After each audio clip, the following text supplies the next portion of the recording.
It is January, and the diplomatic pleasantries are officially over. While the world was distracted by the new year, the President of the United States sat down with the New York Times and made it clear that the purchase of Greenland is no longer a request, it is a demand. Fresh off a military operation in Venezuela that has left the administration feeling emboldened, the President has delivered his starkest message yet. Anything less than total control is unacceptable. This isn't just about real estate or resources anymore. The justification has shifted to something existential. The White House has explicitly linked the annexation to the Golden Dome, a comprehensive missile defense shield that the administration claims is impossible to complete without total sovereignty over the island.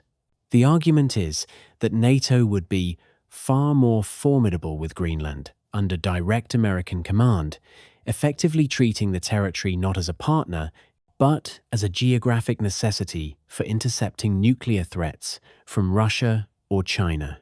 Right now, the tension is focused on a single room in the White House. The American Vice President, J.D. Vance, who Ukrainian President Zelensky has noted is prone to creating a scene at high-level summits, and Secretary of State Marco Rubio are currently meeting with the foreign ministers of Denmark and Greenland. This is a historic first. A direct trilateral confrontation. Vance, who has a personal and political fixation on the territory having visited previously, is leading a meeting that insiders describe as level-setting, a diplomatic euphemism for delivering demands to allies who have no intention of selling.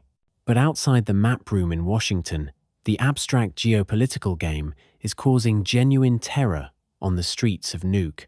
The sentiment among the 57,000 residents is best captured by a local businesswoman who recently told reporters, "If you don't know which country you're living in a month, then you know it's not real.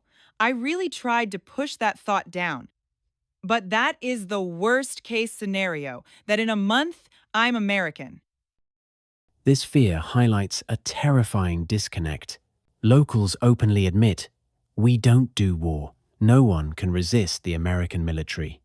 Yet, this population that acknowledges it cannot fight is protected by a Danish military legalistically bound to do exactly that. The Danish Ministry of Defense has confirmed that a standing order from 1952 remains in effect. This directive, born from the chaos of the Nazi invasion in 1940, legally obligates Danish troops to immediately take up the fight against any foreign attack without waiting for orders from Copenhagen. The prospect of NATO allies shooting at each other is no longer fiction, it is a procedural reality. Despite this risk, Europe remains paralyzed, divided into two camps.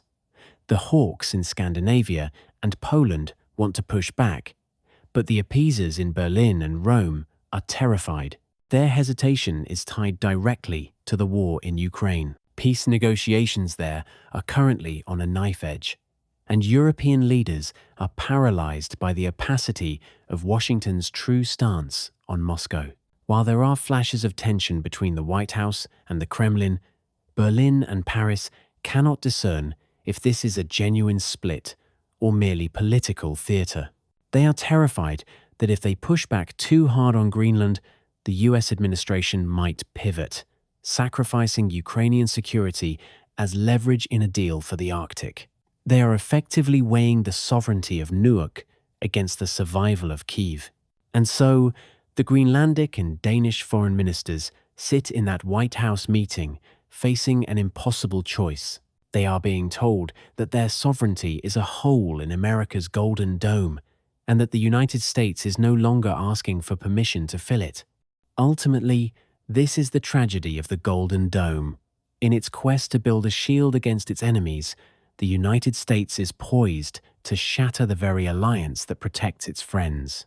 As Vance and Rubio push across the table in Washington, the real decision actually rests with Europe. They hold the economic nuclear weapon, a massive coordinate sell-off of US Treasuries that could crash the bond market and halt this expansion in its tracks.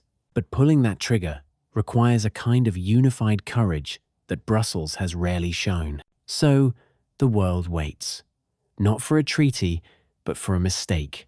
Because right now, on the frozen edge of the Arctic, the only thing standing between a diplomatic crisis and a shooting war is a 74-year-old standing order telling a Danish teenager to open fire on his closest ally. And in 2026, for the first time in history, no one knows if he'll blink.